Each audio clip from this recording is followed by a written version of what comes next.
बातें बताना चाहता हूँ।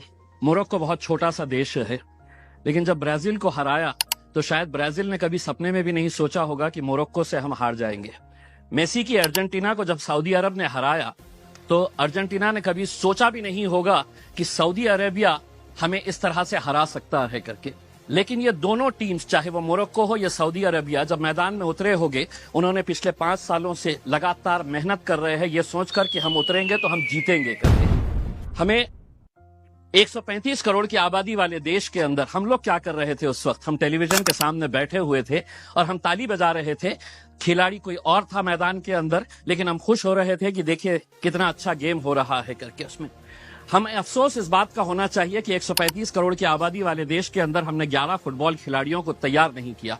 उस दिन सारे देश ने इस बात का चिंतन किया और हमने भी सोचा, यकीनन आपने भी सोचा होगा कि कहीं ना कहीं कुछ हमारी खेल नीतियों के अंदर कुछ बदलाव लाने की जरूरत है, वरना 135 करोड़ देश की आबादी अगर हम एक टीम तैयार नहीं कर रहे हैं तो कुछ ना कुछ कहीं ना कहीं गलत हो रहा है। इस बात का एहसास हुआ है और शायद वही एहसास को लेकर आज हम सभी लोग यहाँ पर इकट्ठा हुए हैं। मंत्री जी, मैं आपसे पूछना चाहता हूं, यूएस और चाइना ऐसा क्या कर रहा है कि उनके खिलाड़ी मैदान के अंदर उतरते हैं? कोई भी इंटरनेशनल इवेंट जब ऑर्गेनाइज होता है तो उनके खिलाड़ी गोल्ड ऐसे ही हंसते हंसते लेकर चले जाते हैं। हम एक गोल्ड अगर लेके आ जाते हैं तो पूरा देश सेलिब्रेट करता है, बल्कि प्राइम मिनिस्टर ले लीजिएगा, पूरे मिनिस्टर्स ले लीजिएगा, पूरे चीफ मिनिस्टर्स उसका जश्न मनाते हैं, जबकि हमारे पास पोटेंशियल इससे ज्यादा है। कहीं ना कहीं हम कुछ ऐसा नहीं कर पा रहे हैं वो कर रहे हैं करके। वो क्या कर रहे हैं? तो वो बचपन से ही अपने खिलाड़ियों को आइडेंटिफाई कर रहे हैं, कौन हमारा खिलाड़ी कौन से खेल के अंदर है, और उसके बाद पूरी जिम्मेदारी उनके स्पोर्ट्स एसोसिएशन, फेडरेशन और वहां की सरकार उठा रही है। हमें मंत्री जी हमारे शॉर्ट टर्म गोल्स और हमारे लॉन्ग टर्म टारगेट्स क्या होने चाहिए, इसको आइडेंटिफाई करने की जरूरत है। मंत्री जी, मैं आपसे अनुरोध करना चाहूंगा, एक सर्वे करवाइएगा पूरे देश के अंदर कि कितने ऐसे स्कूल से है कि जहां पर स्पोर्ट्स टीचर्स मौजूद है। पूरे देश के अंदर, चाहे वो प्राइवेट स्कूल्स हो या गवर्नमेंट स्कूल्स है, स्पोर्ट्स टीचर्स कितने स्कूल्स के अंदर है। एक सर्वे करवाइएगा कि कितने स्कूल्स के अंदर प्लेग्राउंड्स मौजूद है। एक सर्वे करवाइएगा कि अगर ग्राउंड मौजूद है तो स्कूल के अंदर क्या एक फुटबॉल है, एक क्रिकेट का किट है, एक रेसलिंग का मैट है, क्या वहां पर बास्केटबॉल के लिए कोई सुविधा है। एक सर्वे करवा लीजिएगा पूरे देश के प्राइवेट, और तब आपको पता चलेगा कि हम लोग अगर खेलों के अंदर पीछे है तो इसकी वजह क्या है।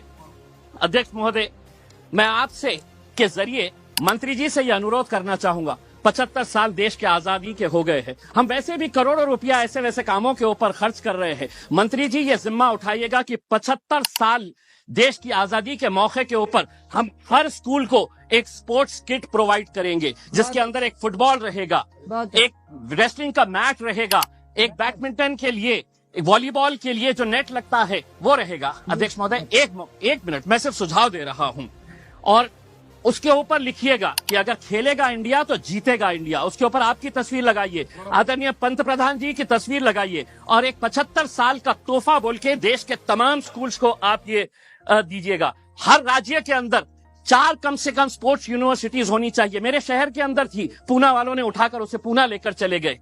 हम जमीन ढूंढते रह गए और उन्होंने कहा कि नहीं, हम पूना लेकर चले जाएंगे।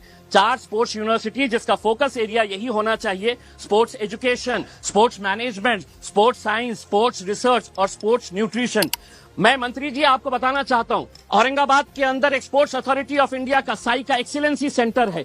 आज तक करोड़ों रुपया आपने खर्च किए हैं उसके ऊपर, लेकिन कोई भी एक इंटरनेशनल लेवल का वहां पे इवेंट ऑर्गेनाइज नहीं किया गया है। आप खेलो इंडिया के जरिए आप अंडर 17 के टैलेंट को आप आइडेंटिफाई करते हैं, हम उसका स्वागत करते हैं। उसी तर्ज के ऊपर अगर स्कूल गेम्स फेडरेशन, अध्यक्ष सिर्फ एक minute, school games federation of India को यह जिम्मेदारी देते हैं कि आप अंडर 14 के जितने भी टैलेंट है उसको आइडेंटिफाई करिएगा। दूसरा, सबसे जाते जाते सिर्फ ये कहना चाहूंगा, भारतीय जनता पार्टी के एक एमपी है बृजभूषण सिंह जी, वो खुद एक पहलवान है। अगर वो रेसलिंग फेडरेशन ऑफ इंडिया के प्रेसिडेंट है तो हम उसका स्वागत करते हैं, लेकिन जिसने कभी जिंदगी में कोई एक गोल नहीं किया वो फुटबॉल एसोसिएशन का प्रेसिडेंट, जिसने कभी क्रिकेट बैट नहीं पकड़ा वो क्रिकेट एसोसिएशन का प्रेसिडेंट हो गया है। इसीलिए हम आपसे अनुरोध करेंगे, एक नियम बनाइए, राजनेताओं को खेलों से दूर रखिएगा, तब जाकर हमारे खिलाड़ी दुनिया के ऊपर राज करेंगे। बहुत बहुत धन्यवाद। श्री एस.सी. हसन जी, एसोसिएशन का प्रेसिडेंट कौन है? बहुत बहुत वो तो कल्याण चौबे है। हम्म।